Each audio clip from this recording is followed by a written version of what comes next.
The following program is made possible by Wells Fargo. Wells Fargo, the next stage. 5 candidates are running for the 13th Senate district seat being vacated by Jerry Hill, and we're interviewing each of the candidates. It's a candidate and former State Assemblywoman Sally Lieber's turn. The game is politics. The game is on.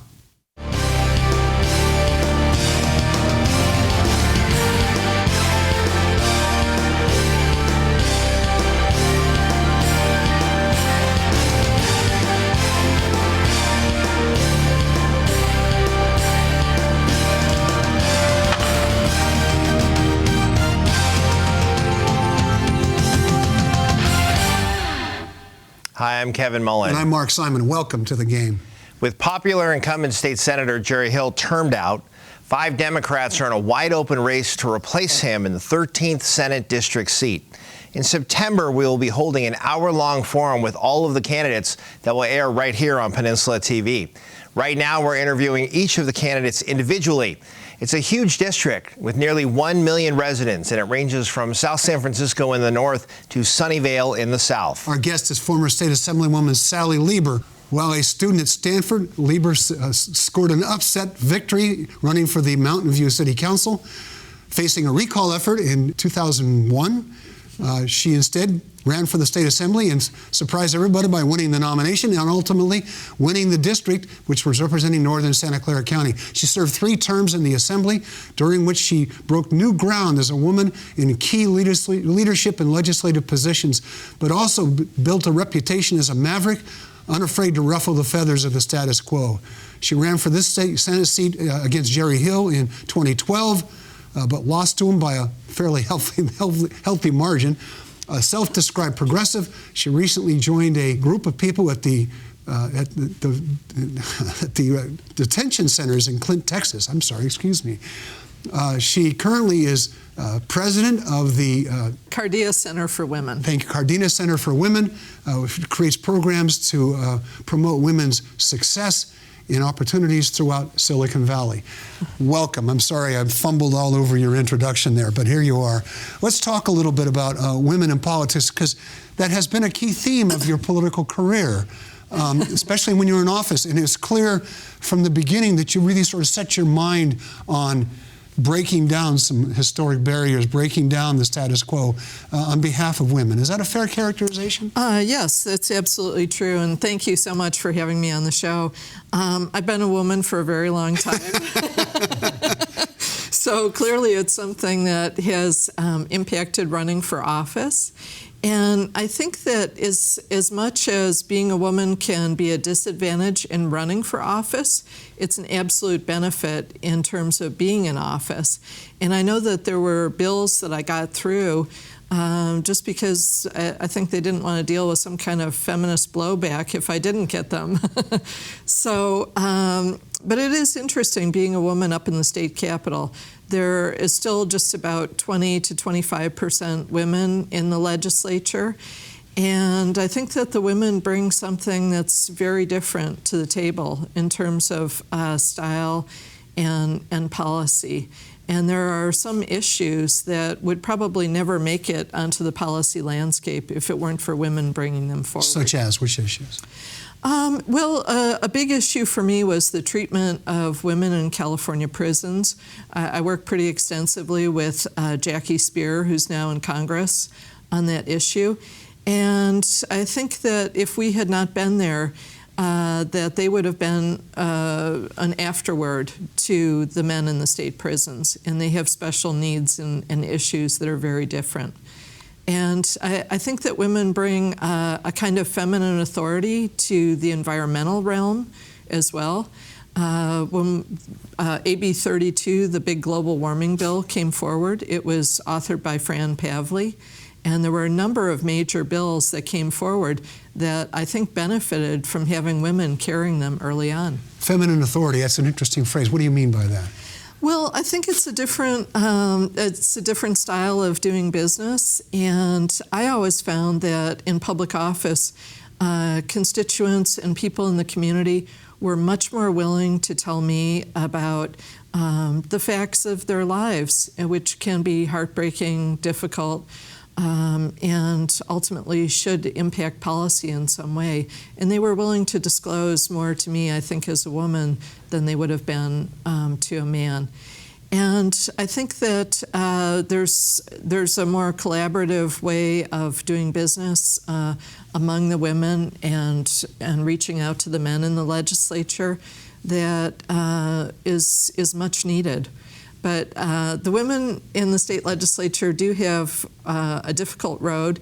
When I was there, the speaker wanted to have 50-50 representation on committees, but there were only about 20% women. So whereas almost every member served on 4 standing committees, I served on 9 standing committees. So the good part of it was that I came out having worked the waterfront and understanding a lot about a lot of different policy domains. But it sure wasn't easy with the homework. And you and I share a title. You served as Speaker Pro Tem as well when you were in Sacramento in the State Assembly. I wanted to talk just a little bit about the dynamics of this race. You don't have 24 Democrats running like you do on the presidential level, but you do have 5 Democrats in a state Senate race. How do you distinguish yourself? You are not the only woman. There are 2 other currently elected women who are running candidacies for this Senate seat. 5 Democrats total at this point. How do you differentiate yourself? How do you see yourself among this pool of candidates? And what is the path forward in terms of your campaign strategy? Mm-hmm. Well, I think what I'm hearing the most clearly from people in the community really all over this district is that the level of experience that I have matters to them. There are 3 folks in the race who are on local city councils, one who's more of a community activist, and I'm the only candidate who's been in the state legislature before. And the learning curve coming from city council into the state assembly, when I was in office, it was 440,000 constituents in each assembly district. And that was a lot to take care of coming from a city council. I think that going from council to taking care of nearly 1 million constituents is an order of magnitude higher. And I know how the process works. I've been in leadership in the state legislature, and I think that people are seeing that I would have a very turnkey kind of experience. I'm also clearly the most progressive. I don't think there's any argument about that out there. And there's a lot of pent-up demand in this district, in particular in the San Mateo County portion of the district, to have progressive representation. And so I feel like that's something that benefits me. But I'm not taking anything for granted. I'm getting out to all corners of the district and meeting a lot of great people. Let's talk a little bit about progressive Democrat. What does that mean exactly? And how does that, to follow up on Kevin's question, how does that distinguish you? Does it just mean you're more to the left than the rest of them, or what does it really mean?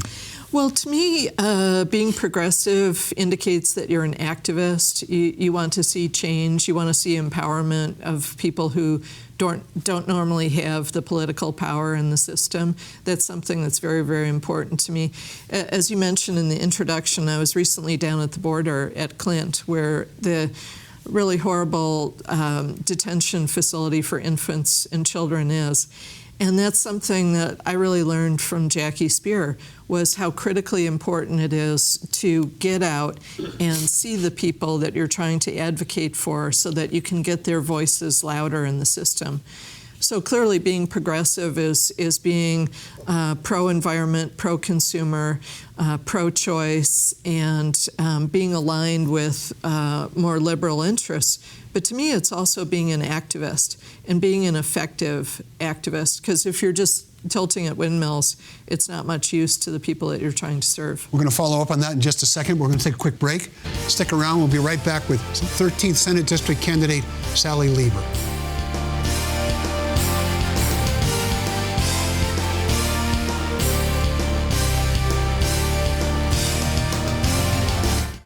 It's been over 150 years since Wells Fargo first opened for business. Since then, we've enjoyed your community support, and we're passionate about returning it.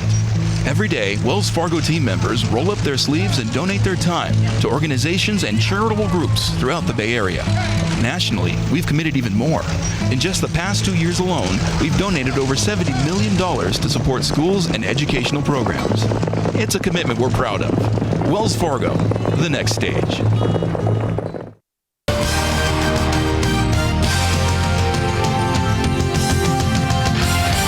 Welcome back to the game. I'm Mark Simon. He's Kevin Mullen. Over here we have former State Assemblywoman Sally Lieber, who is running for the 13th Senate District. You were talking about being an activist.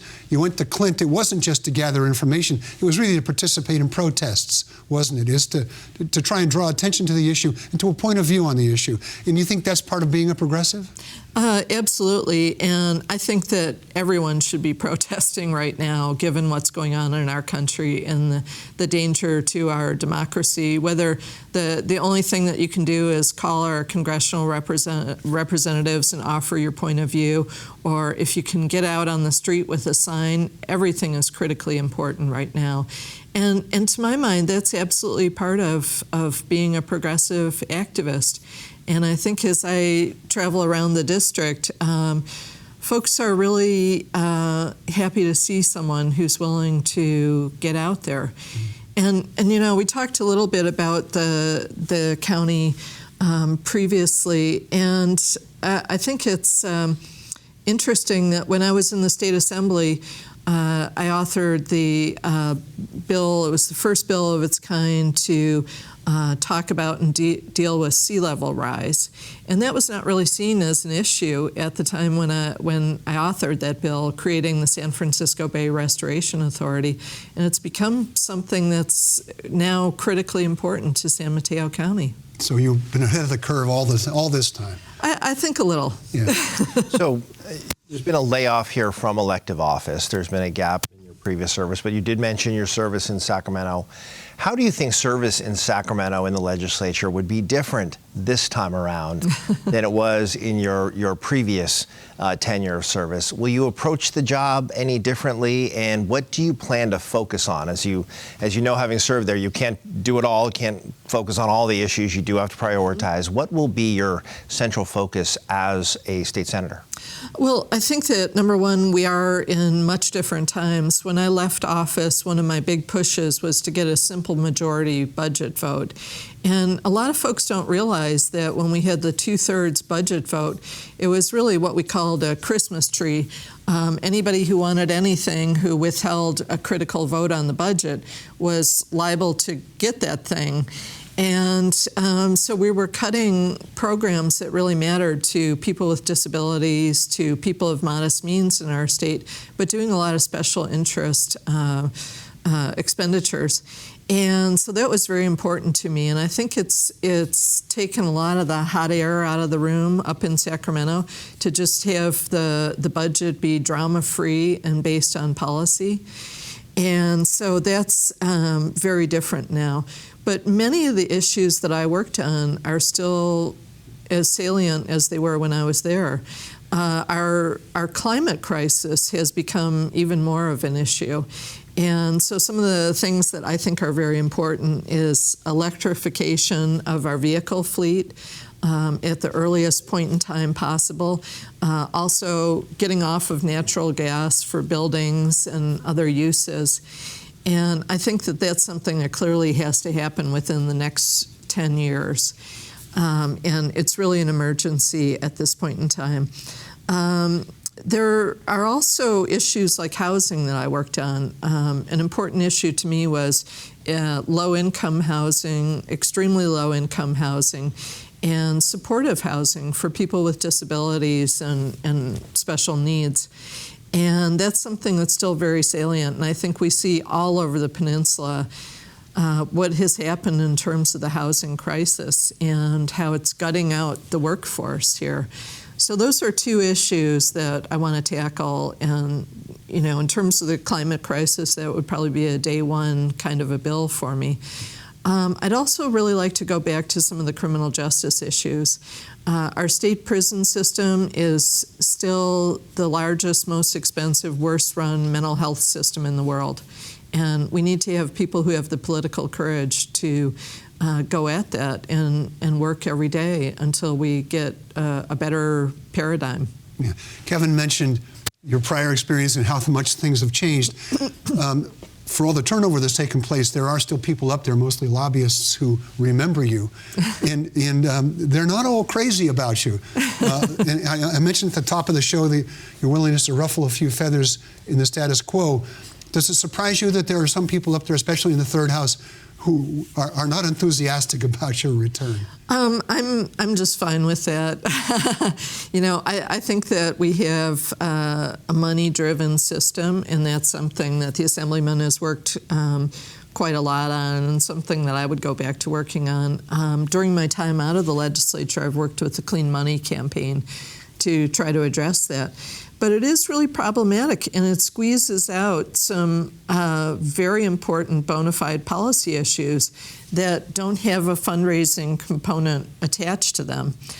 And so I carry that as a badge of honor, that not everybody likes me. I'm not going to be a go-along to get along person, and that's fine with me.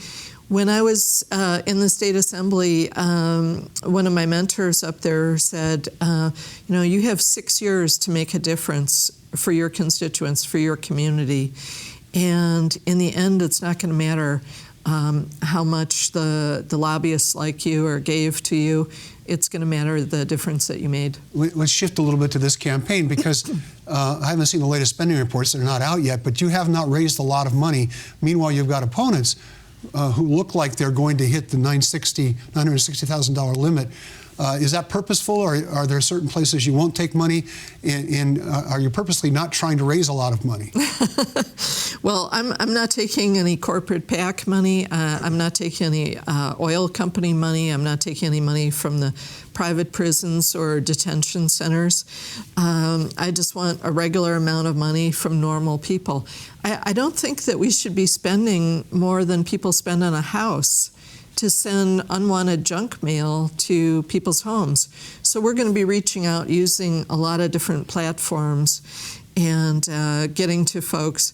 But that's probably the thing that I like the least about the policy process, is the overbearing nature and the constant pushing to raise money. The past couple of years have been a little bit different for me because my mom's been really critically ill. Oh, I'm sorry to hear. And so I've had to spend time on that, and she just passed away a couple weeks ago. But you know, the money game and the chitter chatter and the who likes who and all these kinds of things, to me it's just a whole lot of hooey, because it's what are your ideas and which voters are you going to get out to?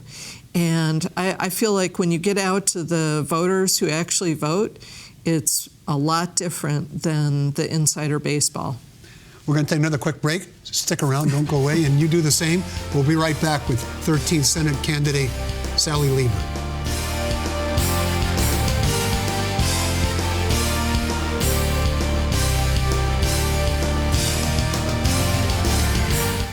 It's been over 150 years since Wells Fargo first opened for business. Since then, we've enjoyed your community support, and we're passionate about returning it. Every day, Wells Fargo team members roll up their sleeves and donate their time to organizations and charitable groups throughout the Bay Area. Nationally, we've committed even more. In just the past 2 years alone, we've donated over $70 million to support schools and educational programs. It's a commitment we're proud of. Wells Fargo, the next stage.